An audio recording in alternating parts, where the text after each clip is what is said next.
स्वागत है आपका न्यूज निवारण टीवी पर। जैसा कि आप देख रहे हैं और सुन भी रहे हैं, पढ़ भी रहे हैं कि इस वक्त मेरठ शहर के अंदर, मेरठ जिले के अंदर युद्ध स्तर पर छापेमारी हो रही है। सीएमओ के स्तर से हो या ड्रग्स ऑफिसर के स्तर से हो, जो भी इलीगल काम करने वाले लोग हैं, खासतौर से मेडिकल लाइन में, उनको बख्शा नहीं जा रहा है। जान के साथ खिलवाड़ करने की जो लोग कोशिश कर रहे हैं, उन पर बड़े स्तर पर कार्रवाई हो रही है, छापेमारी हो रही है। मेरे साथ ड्रग इंस्पेक्टर हैं पीयूष शर्मा साहब। इन्होंने लगातार कई छापेमारी की है। कल भी युद्ध स्तर पर छापेमारी हुई है, दर्जनों सैंपल भरे गए हैं और कई लोगों पर कार्रवाई हुई है और ये कार्रवाई निरंतर जारी है और आगे भी जारी रहेगी। इस तरह के इन्होंने आदेश निर्देश पहले ही दे रखे हैं। टीम निकलने से पहले हम इनके पास पहुंच चुके हैं और आज भी कार्रवाई होगी, ये भी आपको बता दूं। सर, स्वागत है आपका न्यूज निवारण टीवी पर। देखा जा रहा है कि पहले के मुकाबले बहुत तेजी से कार्रवाई हो रही है। पहले तो होती थी लेकिन अब तेजी से हो रही है। पहले तो वजह बताइए सर, क्या वजह है? देखिए, हमारा विभाग का काम यह है कि पब्लिक को उच्च गुणवत्ता वाली दवाइयाँ मिले, यह सुनिश्चित किया जाए, तथा साथ ही साथ ये भी सुनिश्चित किया जाए कि जो लोग हैं वो लाइसेंस लेके ही अपने दवा का व्यवसाय करें, क्योंकि सरकार ने लाइसेंसिंग की प्रक्रिया बहुत सरलीकरण किया हुआ है। अपने घर से ऑनलाइन आवेदन करना होता है, फीस सबमिट करनी होती है और एक निर्धारित समय के अंदर सरकार विभाग अपना समस्त प्रक्रियाएं कंप्लीट करके लाइसेंस निर्गत कर देता है। तो सबसे पहले कि लाइसेंस लिया जाए, क्योंकि ऐसा होता है कि प्राय ऐसा देखा गया है कि जो बगैर लाइसेंसी लोग दवा की दुकान खोल के बैठे हैं, वो ऐसे ही राह चलते किसी एजेंट से दवाइयाँ खरीद लेते हैं और उनकी गुणवत्ताएं जो है वो बहुत ही खराब क्वालिटी की होती है। तो बेसिकली हमारा दो मकसद है इस तरीके की छापे की कार्रवाई करने से कि एक तो जो लोग लाइसेंस जो है उनको जो है नियमानुसार कानून के अनुसार जो है जो सजा का प्रावधान है वो सजा दिलाई जाए, तथा लोगों को जो है सही गुणवत्ता की दवाइयाँ उपलब्ध हो पाए। क्योंकि इस छापे के दौरान हम जहाँ भी छापा कर रहे हैं, साथ ही साथ जो है दवाओं के सैंपल भी हम कलेक्ट कर रहे हैं जिन्हें राज्य के विशेषज्ञ को भेजा जा रहा है उसकी क्वालिटी के लिए। और प्राय थोड़ा सा ये देखने को हमें मिला है कि जो हमारा मेरठ का पेरिफेरी का एरिया है, ग्रामीण क्षेत्र का है, इंटीरियर है, यहाँ पे हमें लिए गए कुछ सैंपल्स में कुछ कमियां मिली हैं, क्योंकि विवेचन के उपरांत लगभग करीब 30 से 25 मुकदमे संबंधित फर्म और व्यक्तियों के खिलाफ विभाग ने किए हैं। ये मान लीजिए कि पिछले 6 से 8 6 महीने के अंदर जब हमारे पास इस तरीके का डेटा आता है तो ये विभाग की जिम्मेदारी हो जाती है कि अपने जो निरीक्षण है तथा इस तरीके के अभियान है उनको तेज गति के साथ चलाएं, ताकि जो विभाग का मूल मकसद है कि जो हमारी जनता है उसको सही गुणवत्ता की दवाइयाँ उपलब्ध हो। ये हॉस्पिटल है, आपने फिल्टर लगाया है, जिन लोगों को दवा पर ध्यान नहीं है, नॉलेज नहीं है, तो ऐसी दवा देंगे भी और देंगे भी। तो ऐसे लोगों को क्या सीख दी जा रही है? क्योंकि लाइसेंस भी वो आवेदन भी नहीं कर सकते, क्योंकि उनके पास ना तो डिग्री है ना वो पात्र हैं। एक बात, दूसरी बात कि जगह जगह कुकुर मुत्तों की तरह स्टोर्स खुले हैं और खासतौर से जो झोला छाप डॉक्टर थे उन पर तो कार्रवाई हो ही रही है, उनके खुद के क्लिनिक में स्टोर चल रहे हैं। तो ऐसे लोगों पर कैसे लगाम लगेगी सर? देखिए, लगाम इसी तरीके से लगेगी। अब जिस तरीके से मीडिया के थ्रू प्रचार और प्रसार हो रहा है और ये भी पता लग रहा है कि भाई संबंधित को वहाँ पे मुकदमा हो गया है, उसे ये सजा हो गई है, तो पब्लिक के अंदर इस चीज की अवेयरनेस भी आनी बहुत जरूरी है। और मैं कई चैनल्स के माध्यम से, प्रिंट मीडिया और इलेक्ट्रॉनिक मीडिया के माध्यम से पहले भी ये कह चुका हूँ कि सबसे पहले विभाग तो जागरूक है ही, विभाग अपने सभी कार्य कर ही रहे हैं, लेकिन पब्लिक का जागरूक होना बहुत जरूरी है। हमेशा मैं ये कहता रहा हूँ कि जो भी व्यक्ति यदि एक गोली भी खरीद रहा है किसी मेडिकल स्टोर से, तो उसका पक्का बिल ले और उस बिल पे उस गोली का बैच नंबर और एक्सपायरी मिलान कर ले, क्योंकि प्राय जो नकली दवा होती हैं या जो ऐसी दवा होती हैं जिनकी गुणवत्ताएं कम होती हैं, वो बिना बिल की होती हैं।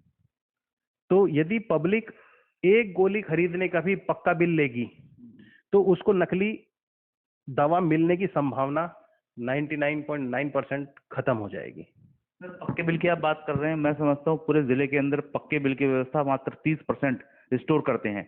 और बात रही नकली दवाओं की, सर ऐसी भी दवाएं हैं, ऐसी भी बात सामने आई है, और जो सरकारी दवाएं हैं वो भी उनके सैंपल फेल हो गए, वो नकली निकली हैं। तो सर ये भी कहीं ना कहीं चल रहा है कि सरकारी दवाएं नकली हैं, तो ऐसे में समस्या तो बनी जाएगी। जी देखिए, सरकारी दवाएं नकली नहीं है।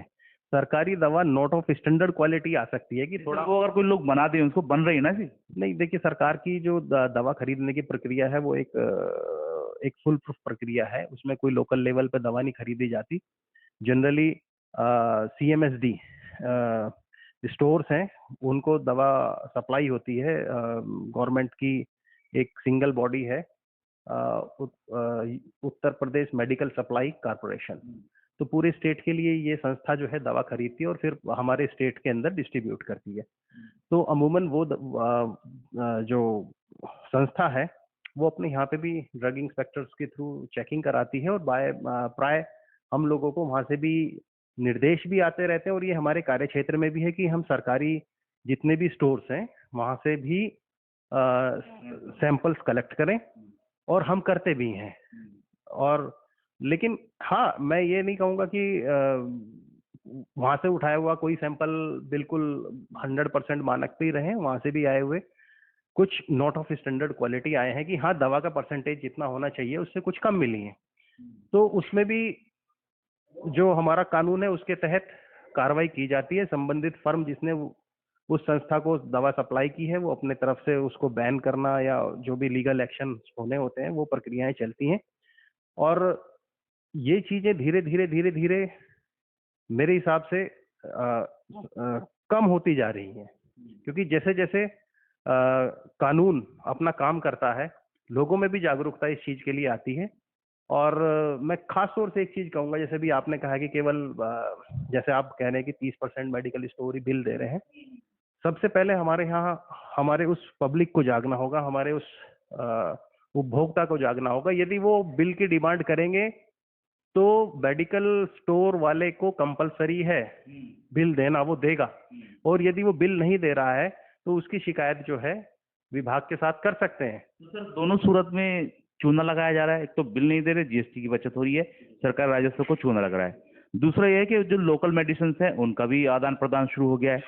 और बिल की अगर बात की जाए सर, जो बिल है वो मैक्सिमम जो अब तक मैंने भी खुद महसूस किया है, हम किसी भी स्टोर पर जाएं कोई बिल नहीं देता है, मांगे तो उन पर व्यवस्था नहीं, लैपटॉप प्रिंटर नहीं मिलेंगे। आपने छापेमारी की है, आपने देखा होगा कितने % लोगों को मिला है। जी देखिए, मैं ये कहूँगा कि जरूरी नहीं कि पक्का बिल जो है लैपटॉप प्रिंटर से ही निकले। पक्का कैश मेमो वो मैनुअल भी काट के दे सकता है, लेकिन ऐसा नहीं है कि वो बिल नहीं देगा। हाँ, इतनी बात जरूर है कि जैसे किसी ने नहीं दिया, आप उसकी शिकायत करते हैं या पब्लिक उसे फोर्स करती है भाई हमें बिल चाहिए, तो उसकी मजबूरी होगा वहां पे भी बिल देना या उन व्यवस्थाओं को बनाना।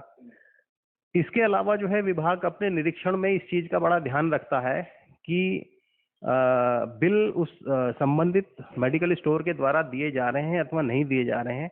अपने निरीक्षण आख्या में ड्रग इंस्पेक्टर्स जो हैं वो इस चीज को मेंशन करते हैं तथा उस रिपोर्ट को हमारे जो औषधि अनुज्ञापन प्राधिकारी हैं DLA उनको वो प्रेषित की जाती है, और नियम अनुसार जो है उस मेडिकल स्टोर पे उनके द्वारा जो है कार्रवाइयाँ की जाती हैं, जिसमें लाइसेंस निरस्तीकरण और कैंसिलेशन भी शामिल है। सर ये बताइए, तो सबसे पहले वो पक्का बिल लें, जो जैसा कि मैंने बताया कि आपकी जो है 99% समस्याएं जो है सिर्फ आपका बिल लेने मात्र से जो है हो जाती हैं।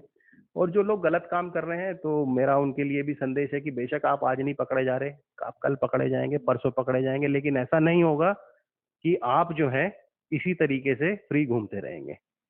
कार्रवाई जरूर होगी, 100% होगी। बहुत शुक्रिया सर। मेरे साथ थे पीयूष शर्मा जो कि ड्रग इंस्पेक्टर है मेरठ के अंदर, और निरंतर इनकी कार्रवाई जारी है। इन्होंने साफ निर्देश दिए हैं और एक संदेश दिया है आवाम के लिए कि जागरूक हो और जो पक्का बिल है उसको लेने की कोशिश करें। साथ ही जो ऐसे स्टोर्स खोलकर बैठ गए हैं जिनके पास पूरे मानक नहीं है, उनको भी चेतावनी है कि आज बच सकते हैं, कल बच सकते हैं, लेकिन एक दिन ऐसा आएगा आप पकड़ में आएंगे और आपने जितना भी गलत काम किया है, जितना भी उससे धन अर्जित किया है, उसकी रिकवरी कर ली जाएगी। सहयोगी इरफान के साथ मनोवर चौहान, न्यूज़ निवारण टीवी, मेरठ। जय Hind. Swami Vivekanand Subharti University, one of the leading universities of North India. 250 acres campus, 220 plus professional and vocational programs, 20,000 plus students, state of the art infrastructure, Come and give wings to your career with Swami Vivekanand Subharti University, where education is a passion. NH58, Meerut, Delhi, NCR.